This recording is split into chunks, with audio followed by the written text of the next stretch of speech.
Hi hello everyone, welcome to Disha TV. ఈ రోజు review of the movie the greatest of all time. So మనందరికి తెలిసిందే the GOAT. So acted by Thalapathy Vijay గారు and Meenakshi Chowdary గారు, and ఇక directed by మనందరికి తెలిసిందే వెంకట్ ప్రభు గారు. సో ఇక మూవీ విషయానికి వచ్చినట్లయితే మూవీ కంప్లీట్గా ఒక ఫ్యామిలీ అండ్ సస్పెన్స్ ఓ డ్రామా అని చెప్పొచ్చు అనమాట. అంటే మనం ప్రీవియస్గా విజయ్ గారి మూవీస్ ఏదైతే ఎక్స్పెక్ట్ చేస్తామో, విజిల్ కానీ లేకపోతే రీసెంట్గా వచ్చినటువంటి వారసుడు, ఈ మూవీస్ ఏ టైప్ అయితే ఉంటుందో, సో ఇది కూడా కొంచెం ఫ్యామిలీ డ్రాప్కి కొంచెం ఏంటంటే యాప్ట్ అవుతుంది అనమాట. ఫస్ట్ హాఫ్ విషయానికి వచ్చినట్లయితే ఫస్ట్ హాఫ్లో కొంచెం అంటే మదర్ సెంటిమెంట్, ఫాదరు సన్, ఈ సెంటిమెంట్స్ అయితే ఎలివేట్ చేశారు డైరెక్టర్. అండ్ నెక్స్ట్ ఇక సెకండ్ హాఫ్ విషయానికి వచ్చినట్లయితే అంటే మనకు ఏంటి అంటే ప్రీవియస్గా మనం ట్రైలర్లో కూడా చూసాం కదా. సో ఏంటంటే ఆల్మోస్ట్ ఏంటంటే ఎవరు విలన్ ఎవరు హీరో అనేది కాన్సెప్ట్ అనమాట అక్కడ. సో అది మీకు మూవీ చూస్తే అర్థమవుతుంది అనమాట. అండ్ సెకండ్ హాఫ్ విషయానికి వచ్చినట్లయితే సెకండ్ హాఫ్ అంటే ఫస్ట్ హాఫ్ చాలా ఎంగేజింగ్గా చాలా ఇంట్రెస్టింగ్గా సాగిపోతూ ఉంటుంది. బట్ సెకండ్ హాఫ్ విషయానికి వచ్చినట్లయితే కొంచెం లాగ్ అయిన ఫీలింగ్ అయితే వచ్చేస్తుంది అనమాట. అంటే ఆయన మూవీస్ మనం ప్రీవియస్ మూవీస్ చూసినప్పుడు ఎక్కడ అలాంటి ఫీలింగ్ అయితే రాదు, కొంచెం ఇంట్రెస్టింగ్గా ఇంపాక్ట్ అయితే క్రియేట్ అవుతుంది. బట్ ఈ మూవీలో అయితే కొంచెం ఎందుకో ఇబ్బంది అనిపిస్తుంది అనమాట. అంటే చాలా అంటే length cinema almost 3 hours 3 minutes ఉంటుంది కాబట్టి ఎందుకో కొంచెం యాక్సెప్ట్ చేయడానికి ఇబ్బంది అనిపిస్తుంది. అంటే అన్నెసెసరీ సీన్స్ కొంచెం ఎక్కువైనాయి అన్న ఫీలింగ్ అయితే వచ్చేస్తుంది. అప్పటి ఇంకా మిగతా విషయానికి వచ్చినట్లయితే క్యారెక్టర్స్ విషయానికి వచ్చినట్లయితే ఎవరికి వాళ్ళు మాత్రం చాలా బాగా చేశారు. ప్రశాంత్ గారు ఆయన క్యారెక్టర్ బాగా చేశారు, త్రిష గారు ఆమె ఒక సాంగ్ ఉంటుంది ఆమె చేశారు.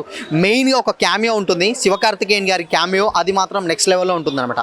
అది చూసినప్పుడు చాలా బాగా అనిపిస్తుంది. అండ్ నెక్స్ట్ ఆయన ఫస్ట్ హాఫ్లో ఏంటంటే అంటే కొంచెం ఏఐ టైప్లో పెట్టారు. అంటే జనరేషన్స్ ఒక 2-3 వేరియేషన్స్ చూపిస్తారు. సో ఆ వేరియేషన్స్ మాత్రం కొంచెం ఎందుకో కనెక్టింగ్ అనిపించదు అనమాట. రెగ్యులర్ ఆడియన్స్కి ఏమనిపిస్తుంది అంటే ఓకే కొంచెం ఏదో ఆర్టిఫిషియల్గా ఉన్నంత ఫీలింగ్ అయితే మనకు వచ్చేస్తుంది. బట్ మిగతాది మాత్రం చాలా బాగుంటుంది. అంటే విజయ్ గారి పర్ఫార్మెన్స్ మాత్రం నెక్స్ట్ లెవెల్ ఉంటుంది. ఆయన పర్ఫార్మెన్స్ గురించి మనం మాట్లాడుకోవాల్సిన అవసరం లేదు, ఆయన పర్ఫార్మెన్స్ మాత్రం చాలా బాగుంటుంది. అండ్ ఇక బీజిఎం మెయిన్గా యువన్ శంకర్ రాజా గారి మ్యూజిక్, ఆ మ్యూజిక్ కొంచెం ఏంటంటే సినిమా కొంచెం ప్లస్ అయ్యే విధంగా ఉంటుందన్నమాట.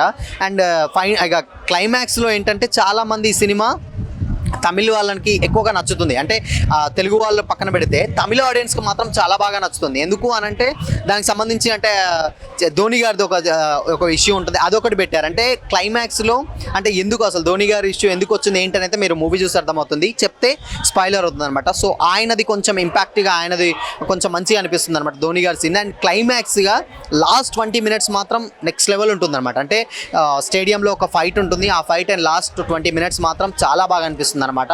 అండ్ నెక్స్ట్ మిగతా వాళ్ళ పర్ఫార్మెన్సెస్ కూడా ఓకే బాగున్నాయి అనిపిస్తుంది. బట్ ఎందుకో విజయ్ గారి సినిమా మార్క్ అయితే మనకు కనిపించదు. ఏంటంటే ఆయన సినిమాలు అంటే మనకు విజిల్ కానీ ఈ మూవీస్ ఎంతో అంటే అప్పట్లో వచ్చిన తుపాకీ కానీ ఇలాంటి మూవీస్ ఏంటో ఇలాంటి మూవీస్ చాలా బాగా అనిపిస్తాయి అనమాట విజయ్ గారి మూవీస్.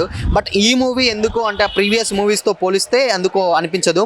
బట్ కొన్ని పొలిటికల్ ఆయన రీసెంట్గా పొలిటికల్లో కూడా ఎంటర్ అవ్వడం జరిగింది. సో పొలిటికల్ సంబంధించి కూడా కొంచెం డైలాగ్స్ అయితే అక్కడక్కడ పెట్టడం జరిగింది. అవి కూడా పాయింట్గా ఉంటాయి. అంటే ఏంటంటే ఇప్పుడు జరుగుతున్నటువంటి సొసైటీలో జరుగుతున్నట్టు కొన్ని ఇష్యూస్కి అక్కడక్కడ కొన్ని డైలాగ్స్ పెట్టిండు. ఆ డైలాగ్స్ మాత్రం కొంచెం కనెక్టింగ్ అనిపిస్తాయి అనమాట.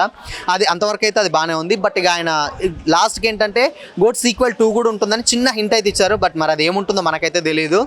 సో ఆయన పొలిటికల్ వచ్చిన తర్వాత ఫస్ట్ మూవీ పెద్దగా ప్రమోషన్స్ కూడా మేబీ చేసుకోకపోవడం వల్లనో ఏమో సినిమా గురించి అయితే చాలా మందికి అయితే తెలీదు.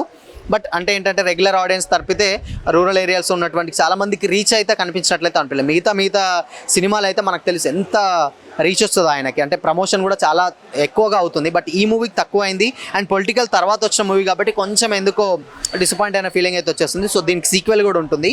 సో ఓవరాల్గా సినిమా అయితే యావరేజ్ మూవీ అని చెప్పొచ్చు అనమాట. అంటే ఓకే గుడ్ బాగుంది, అంటే మరీ హై అని చెప్పుకోలేము, మరీ అసలు డిసప్పాయింట్ అని చెప్పలేము. But average one time watchable movie, డెఫినెట్గా ఓకే గుడ్ బాగుంది, ఒక మంచి మూవీ అయితే చూసిన ఫీలింగ్ అయితే వచ్చేస్తుంది అనమాట. సో ఇది వాళ్ళ రివ్యూ. మరో రివ్యూతో మళ్ళీ కలుసుకుందాం. Until then this is Shyam signing of.